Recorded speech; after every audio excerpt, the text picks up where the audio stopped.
আমাদের মানে আমার জীবনের একটা মোটো রেখেছি, অনেকগুলো অবজেক্টিভের মধ্যে একটা অবজেক্টিভ হলো যারা ব্যবসা করে অথবা যারা ব্যবসা করে না কিন্তু তারা ব্যবসা করতে চায়, অথবা যারা ব্যবসাটা বুঝে না তাদেরকে একটু অনুপ্রাণিত করা, উদ্বুদ্ধ করা যে আপনার ব্যবসা করুন অথবা এভাবে ব্যবসা করুন। কারণটা কি? কারণটা হলো গোটা পৃথিবীতে ভিক্ষুক কারা বলেন তো? গোটা পৃথিবীতে ভিক্ষুক জাতি কারা? অধিকাংশ মুসলমানরা। অধিকাংশ ভিক্ষুক জাতি মুসলমানরা। আফ্রিকাতে যারা আছে তাদের কি অবস্থা? এশিয়াতে যারা আছে তার কি অবস্থা? আপনি বলেন পৃথিবীতে সবচেয়ে ধনী রাষ্ট্র কারা বলেন তো? ইউরোপ, আমেরিকা, চায়না, এগুলো কি একটাও মুসলিম কান্ট্রি? তো কেন মুসলমানরা গরিব থাকবে? অথচ মুসলিমরা কি আল্লাহ সুবহানাহু ওয়া তাআলার ইবাদত করে না, আল্লাহর আনুগত্য করে না? যদি ধনী থাকার কথা কারো থাকে তাহলে কাদের থাকা উচিত? মুসলিমদের থাকা উচিত। এবং মুসলিমরা কি হঠাৎ করে গরিব হয়েছে? আগ থেকে গরিব? তার মানে হঠাৎ করে গরিব হয়েছে? এর আগে তো মুসলিমরা গরিব ছিল না। মুসলিমরা গোটা পৃথিবীতে অর্থনৈতিকভাবে গোটা পৃথিবীকে নেতৃত্ব দিয়েছে 1200 বছর।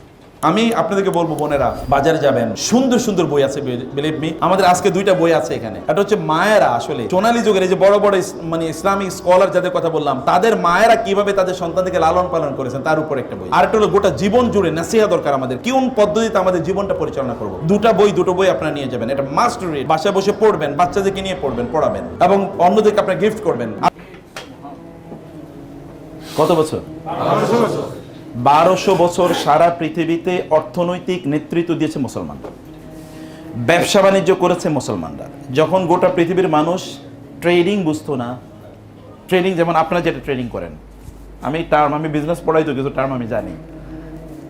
ট্রেডিং যারা করে, ম্যানুফ্যাকচারিং যারা করে, ডিস্ট্রিবিউশন যারা কাজ করে, এই কাজগুলো গোটা পৃথিবীতে 1200 বছর পর্যন্ত করেছে মুসলমানরা। আচ্ছা বলেন তো বাংলাদেশে ইসলাম কিভাবে এসে আপনি জানেন? এই যে আপনারা এখানে, আমরা যে মুসলমান বাংলাদেশে, কিসের মাধ্যমে ইসলাম এসছে? কাদের মাধ্যমে? ওলিয়া উল্লাহ কয়জন এসছে বাংলাদেশে? ব্যবসায়ী বণিকদের মাধ্যমে। বাংলাদেশে ইসলাম এসছে কাদের মাধ্যমে? ব্যবসায়ী বণিকদের মাধ্যমে, ব্যবসায়ীদের মাধ্যমে, মার্চেন্টদের মাধ্যমে, বণিকদের মাধ্যমে। তারা কিভাবে? আপনি যদি আরবের জিওগ্রাফিক্যাল ম্যাপটা দেখেন, এখনই গুগলে সার্চ করে দেখেন, আরবকে বলা হয় জাজিরাতুল আরব, আরব উপদ্বীপ। আরব উপদ্বীপের 3 দিকে আছে পানি, একদিকে আছে কি? মাটি। ওই যে উত্তর দিকটা হলো পুরাটা মানে মরুভূমি, একেবারে সিরিয়া পর্যন্ত পুরোটা মরুভূমি। আর এইদিকে পশ্চিম দিকে হলো লোহিত সাগর, আর দক্ষিণ দিকে হলো পার্সিয়ান গালফ, এই দিকে হচ্ছে পূর্ব দিকে হচ্ছে আরব সাগর, ওইদিকে ওমান সাগর আছে। আরব সাগরের সাথে কি আছে? ইন্ডিয়ান ওশান, যেটাকে বলে ভারত মহাসাগর বা ভারতীয় মহাসাগর। ভারত মহাসাগরের সাথে কি আছে? এই যে আমাদের বে অফ বেঙ্গল, কি বলে এটাকে? বঙ্গোপসাগর। ওইখান থেকে আরব সাগর হয়ে, ভারত মহাসাগর হয়ে, এই বঙ্গোপসাগর হয়ে তারপরে আমাদের এই অঞ্চলের মানে যেটাকে চট্টগ্রাম আপনারা বলেন, চট্টগ্রাম শব্দটাই আসলে আরবি সাতিগাং। গং মানে কি? গাং মানে হচ্ছে নদী। যেমন আরবিতে আমরা বলি না গাং, গাং বলে কিনা আমাদের দেশে, বা গঙ্গা, গঙ্গা মানেই তো নদী। গাং মানে কি? নদী। আর সাতি মানে হচ্ছে, সাতি শব্দটি আরবি, সাতি মানে হচ্ছে উপকূল, নদীর উপকূল। আচ্ছা চট্টগ্রাম কি নদীর উপকূলে না? নদীর উপকূলে এই জায়গার নাম রাখছে মুসলমানরা। এবং এই অঞ্চল, এই কারণে চট্টগ্রাম, নোয়াখালী এই অঞ্চলের অধিকাংশ শব্দ দেখবেন আরবি শব্দ। যেমন বলে রেনি রইছে, রেনি মানে কি? রেনি মানে রাআনি। ইয়ান্দি যাও মানে এন্দি, এটা আরবি শব্দ। অধিকাংশ শব্দই কি? নোয়াখালী কেউ আছেন নাকি এখানে? হয়তো নোয়াখালী তাহলে বুঝবে। ইয়ান্দি, রেনি, all of this words are Arabic words. নামগুলো সব আরবি শব্দ। ওই অঞ্চল, বিশেষ করে চট্টগ্রামের লোকজন, চট্টগ্রামে কেউ আছেন এখানে? দেখবেন চট্টগ্রামের লোকজন আছে, অনেকে আছে। চট্টগ্রামের লোকজনে দেখবেন একটা অ্যারাবিক ভাব আছে, কথাবার্তার মধ্যে অ্যারাবিক উচ্চতা। সবাই এরকম মোটা তাজা এরকম হয় সবাই না, যারা অরিজিনাল ওইখান থেকে এসছে। কারণ ওইখান থেকে আরবের লোকরা ব্যবসা করতে আসতো। ব্যবসা করতে কোথায় জানেন? ব্যবসা কেবল বাংলাদেশে তারা করতেন, ব্যবসা করতে ওই যে ইন্দোনেশিয়া, মালয়েশিয়া কোথায়, কত দূরে। ওইখানকার প্রায় অধিকাংশ মানুষই মুসলমান। কিভাবে হলো? কোথায় আরব আর কোথায় ইন্দোনেশিয়া, কোথায় মালয়েশিয়া, কোথায়? সুমাত্রা দ্বীপপুঞ্জ। এই সকল অঞ্চলের মানুষ কিভাবে মুসলমান হল? এরা মুসলমান হওয়ার একটাই সূত্র, তা হলো আরব বণিকরা আরব দেশে তারা জিনিস বানাইতো, বিক্রি করতো ইন্দোনেশিয়া, মালয়েশিয়াতে। মধ্যখানে তারা স্টেশন বানাইছে কোথায়? কে? বাংলাদেশকে। যেমন গোটা পৃথিবীর এখন ব্যবসার কেন্দ্র কোথায়? কোন জায়গা থেকে গোটা পৃথিবীর ব্যবসা নিয়ন্ত্রণ হয়? সিঙ্গাপুর। সিঙ্গাপুরে আছে কি? সিঙ্গাপুর কখনো আপনি দেখেছেন? সিঙ্গাপুরের সাইজ দেখেছেন কখনো? ছোট্ট একটা জায়গা, আসলে আছে কি? কেবল নদীর উপকূলে দেশটা, আর কিচ্ছু না। মানে পৃথিবীর যত জাহাজ আছে, জাহাজগুলো এখানে শিপ করতে পারে, মানে শিপগুলো এখানে কি ওখানে পোর্ট করতে পারে, নোঙ্গর করতে পারে। কেবল নোঙ্গর করার কারণে ওইখানে শুধু অফিস আদালত, বিশাল অট্টালিকা দেখবেন, কিচ্ছু কোনো কিছু উৎপাদন। আপনি সিঙ্গাপুরে কি উৎপাদন হয় খুঁজে দেখেন তো। আমি আপনাদেরকে বলবো, বোনেরা বাজারে যাবেন, সুন্দর সুন্দর বই আছে, বিলিভ মি। আমাদের আজকে 2টা বই আছে এখানে। এটা হচ্ছে মায়েরা, আসলে সোনালী যুগের এই যে বড় বড় মানে ইসলামিক স্কলার যাদের কথা বললাম, তাদের মায়েরা কিভাবে তাদের সন্তানদেরকে লালন পালন করেছেন তার উপর একটা বই। আর একটা হলো গোটা জীবন জুড়ে নাসিহা দরকার আমাদের, কোন পদ্ধতিতে আমাদের জীবনটা পরিচালনা করবো। দুটো বই আপনারা নিয়ে যাবেন, এটা মাস্ট রিড। বাসায় বসে পড়বেন, বাচ্চাদেরকে নিয়ে পড়বেন, পড়াবেন, এবং অন্যদেরকে আপনারা গিফট করবেন। তাহলে করে কি? ট্রেডিং করে। আসলে করে কি? বলে না বাংলাদেশের ওই যে চট্টগ্রামে খাতুনগঞ্জে মানে বাতাসে নাকি টাকা উড়ে বেড়ায়, খাতুনগঞ্জে আসলে করে কি? কোনো কিছু উৎপাদন হয় নাকি? সব কি হয়? ট্রেডিং হয়। পোর্ট থেকে জিনিস আসে, এখানে একটা হয়তো এরকম একটা চেয়ার নিয়ে কেউ বসে আছে, ও প্রতিদিন হয়তো 1000 কোটি টাকা বিক্রি করছে, আপনি হয়তো খেয়ালও করেন না, এইরকম একটা চেয়ার টেবিল নিয়ে বসে আছে। এর চেয়ে কিছু না। তার অফিসে গেলে আপনার মনে হয় তো ফকির মনে হয়, কিন্তু ও কিন্তু এর মধ্যে 2000 কোটি টাকা বিক্রি করে ফেলছে। এই যে ট্রেডিং করেছে মুসলিমরা ট্রেডিং করেছে, পৃথিবীর এই জায়গার পণ্য ওই জায়গায় পৌঁছে দিয়েছে, ওই জায়গার পণ্য ওই জায়গায় পৌঁছে দিয়েছে। এর মধ্যে তারা তাদের মূল্যবোধকে, তারা তাদের ধর্মকে নিয়ে এসছে। আমরা তো ধর্মকে ধারণ করি না। তখনকার মুসলমানরা ধর্মকে কি করতো? ধারণ করতো। তারা দেখলে মনে হতো মুসলিম। যখন সে কথা বলতো তখন তার আচরণের মধ্যে হতো কি? ইসলাম থাকতো। সে ব্যবসা কেবলমাত্র টাকার ধান্দায় করতো না, তার ব্যবসার একটা বড় পার্সপেক্টিভ ছিল, একটা লক্ষ্য ছিল, উদ্দেশ্য ছিল। কেন আমার সম্পদ লাগবে? এই কারণে তার একটা উদ্দেশ্য ছিল। এই কারণে যখন তিনি ব্যবসা করতেন, তখন অন্য কোনো লোক এসে তার কাছ থেকে পণ্য কিনতে এসে দেখতো যে এই লোক এত ভালো, এই ভাই আপনি কোন ধর্ম, আপনি কোথাকার? আমি ওই দেশের। আপনি এত ভালো কিভাবে বলেন? আমার ধর্ম আমাকে শিখিয়েছে। আপনার ধর্মের নাম কি? ইসলাম। তাহলে আমারও আপনি মুসলমান বানিয়ে নেন, আমরাও আপনার মতো ভালো হতে চাই। কির মাধ্যমে হয়েছে বলেন তো? ব্যবসায়ের মাধ্যমে। আমি অনেকক্ষণ ওয়াজ নসিহত করে গেলাম, আপনার মাঝে এই কান দিয়ে ঢুকলো, ওই কান দিয়ে বের হয়ে গেল, কিন্তু যখন আপনার সাথে আমি আচরণ করব, আচরণে যখন আপনি অভিভূত হবেন, তখন বলবেন এই লোকটা পড়লো কোথায়, শিখলো কোথায়, এর বংশ কি, তখন আপনি এগুলো খোঁজা শুরু করে দেবেন। আদারওয়াইজ বক্তৃতা দিয়ে গেছে, বক্তৃতা তো সবাই ভালো দিতে পারে, বাঙালি তো বেশি ভালো বক্তৃতা দেয়। তাইলে আরব বণিকরা গোটা পৃথিবীতে ইসলাম পৌঁছে দিয়েছে। আমেরিকাতে ইসলাম পৌঁছেছে আরব বণিকরা। আমরা বলি আমেরিকা আবিষ্কার করেছে কে? কলাম্বাস। আমেরিকাকে আবিষ্কার করেছে, বলে না কলাম্বাস। কিন্তু কলাম্বাসের 477 বছর আগে মুসলমানরা আমেরিকা গিয়েছে। কলাম্বাসের কত আগে? 477 বছর। কিন্তু এটা আমরা জানি না, কারণ ইতিহাস লিখছে ইউরোপিয়ানরা, খ্রিস্টানরা। আমাদের নাম ওরা বাদ দিয়ে দিয়েছে, এই কারণে আমরা এটা জানিও না। যাই হোক, আমি বলছি তাইলে কেন ব্যবসায়ীদেরকে কেন উদ্বুদ্ধ বা অনুপ্রাণিত করা দরকার? এটা একটাই মাত্র কারণ, তা হলো আপনি যদি ব্যবসায়ী হন, তাহলে আপনি আপনার সাথে ইসলাম নিয়ে যাবেন। ব্যবসায়ীরা সবচেয়ে বড় দায়ী। দাওয়াতি কাজ সবচেয়ে বেশি কারা করতে পারে? ব্যবসায়ীরা করতে পারে।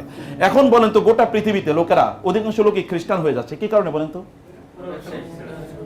এখন গোটা পৃথিবীতে অধিকাংশ লোকই খ্রিস্টান হয়ে যাচ্ছে, কারণ আপনি খ্রিস্টান হলে টাকা পয়সা পাবেন, খ্রিস্টান হলে একটা ভালো জীবন যাপন করতে পারেন। ওরা ব্যবসা করছে, সব মানুষ। আমাদের ইউনিভার্সিটির স্টুডেন্টরা বলে, স্যার আমরা যদি আল্লাহরই সত্যিকার অর্থে আনুগত্য করি, আল্লাহ যদি আমাদেরকে ভালোবাসেন, আমরা আল্লাহকে ভালোবাসি, তাহলে গোটা পৃথিবীতে আমরা সব জায়গায় মার খাচ্ছি কেন? আচ্ছা, এখানে এই যে মায়ানমারে মার খাই আমরা, এই যে কাশ্মীরে আমরা মার খাচ্ছি, এই আফগানিস্তানে কিছুদিন আগে মার খেয়েছে, ইরান কিছুদিন আগে মার খেলো, এরপরে কি আপনার গাজায় তো প্রতিদিনই মার খাচ্ছে, আফ্রিকাতে প্রতিদিন মার খাচ্ছে। কোন জায়গায় মুসলমানরা মার খাচ্ছে না? অথচ মুসলমানরা কার ইবাদত করে? তাহলে আল্লাহ তাআলা মুসলমানদেরকে রক্ষা করার কথা না? রক্ষা করার কথা কিনা? তো তাহলে মুসলমানরা তো সব জায়গায় মার খাচ্ছে, তাহলে প্রবলেমটা কোথায়? প্রবলেমটা কোন জায়গায় আসলে? এটা আমাদেরকে এটা অবশ্যই খুঁজে বের করা দরকার, সমস্যাটা আমাদের কোন জায়গায়। 1 নম্বর। 2 নম্বর বিষয় হচ্ছে যে তখন ওদের মাঝে কনফিউশন তৈরি হয় যে আমরা যে আল্লাহর ইবাদত করি, তাহলে আমরা এত মার খাচ্ছি কেন, ওরা এত টাকা পয়সা এগিয়ে যাচ্ছে কেন? আচ্ছা, আপনাকে যদি বলা হয় যে আপনাকে সিটিজেনশিপ দেওয়া হবে, আপনাকে পাকিস্তানের সিটিজেনশিপ দেওয়া হবে আর আমেরিকার সিটিজেনশিপ দেওয়া হবে, আপনি কোনটা নেবেন? অধিকাংশ বহুত লোক তাহাজ্জুদের নামাজ পড়তে পড়তে মাথায় কালো দাগ ফেলে ফেলছে, আমেরিকা যদি আল্লাহ যাইতে পারে নাকি। আমাদের দেশে দেখেছেন না, বলেছে যে আমেরিকার ভিসা দেওয়া হবে না। এর আগের যে কিছুদিন আগে যখন আগের গভর্নমেন্টের কাছে বলছে যে আমেরিকা শুধু ভিসা দেওয়া হবে না, তারপরে কান্নাকাটি দেখছিলেন, কান্নাকাটি হায় হায়, যেন তাদের জান্নাত মিস হয়ে গেছে এরকম অবস্থা। আমেরিকা শুধু ভিসা দেওয়া হবে না এতটুকু কইছে। তো আমেরিকাতে এত ড্রিম কেন, স্বপ্ন কেন? আমি আপনাদেরকে বলবো বোনেরা, বাজারে যাবেন, সুন্দর সুন্দর বই আছে, বিলিভ মি। আমাদের আজকে 2টা বই আছে এখানে। একটা হচ্ছে মায়েরা, আসলে সোনালী যুগের এই যে বড় বড় মানে ইসলামিক স্কলার যাদের কথা বললাম, তাদের মায়েরা কিভাবে তাদের সন্তানদেরকে লালন পালন করেছেন তার উপর একটা বই। আর একটা হলো গোটা জীবন জুড়ে নাসিহা দরকার আমাদের, কোন পদ্ধতিতে আমাদের জীবনটা পরিচালনা করবো। দুটো বই আপনারা নিয়ে যাবেন, এটা মাস্ট রিড। বাসায় বসে পড়বেন, বাচ্চাদেরকে নিয়ে পড়বেন, পড়াবেন এবং অন্যদেরকে আপনারা গিফট করবেন। আর পৃথিবীর অর্থনীতির কতটুকু আমেরিকা নিয়ন্ত্রণ করে জানেন আপনারা? গোটা পৃথিবীর টাকা পয়সা যা চলে তার 50% হচ্ছে আমেরিকানরা নিয়ন্ত্রণ করে, 50%। আচ্ছা, পৃথিবীতে বিভিন্ন দেশে রিজার্ভ রাখে কোন দেশের টাকা?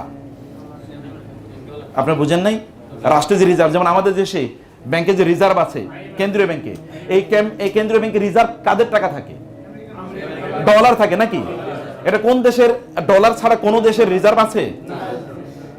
কোন দেশের রিজার্ভ একটু কমে গেলেই তো কান্নাকাটি শুরু হয়ে যায়, সর্বনাশ কি হবে। তার মানে গোটা পৃথিবীটা নিয়ন্ত্রণ করছে কারা? আমেরিকানরা। ডলারের দাম যদি কমে যায় তখন আপনার কি মাথা তখন মানে ইয়ে হয়ে যায়, সর্বনাশ। আবার দেখবেন কয়েকদিন পরে পরে বলা হয় আমাদের দেশের টাকার কি করা হয়েছে, ডলারের এগেনস্টে অবমূল্যায়ন করা হয়। কেন অবমূল্যায়ন করে জানতো আপনারা? কারণ হচ্ছে ডলারের দাম যদি বেড়ে যায় তাহলে আমাদের টাকার দাম কি কমে যাবে। টাকার দাম যদি কমে যায় তাহলে আমেরিকানরা পণ্য বেশি কিনবে। ধরেন এই পণ্যটা যদি $2 হয় তাহলে আমেরিকানরা চিন্তা করবে না আমি $2 দিয়ে এটা কিনবো না। $2 ইকুয়াল টু ধরেন 100 টাকা। কিন্তু যদি এমন হয় যে $1 কিনতে পারবে, $1 ইকুয়াল টু 100 টাকা, তখন আমেরিকানরা পণ্য বেশি কিনবে না কম কিনবে? বেশি কিনবে, কারণ ওদেরকে আমি $1 দিয়ে কিনতে পারছি।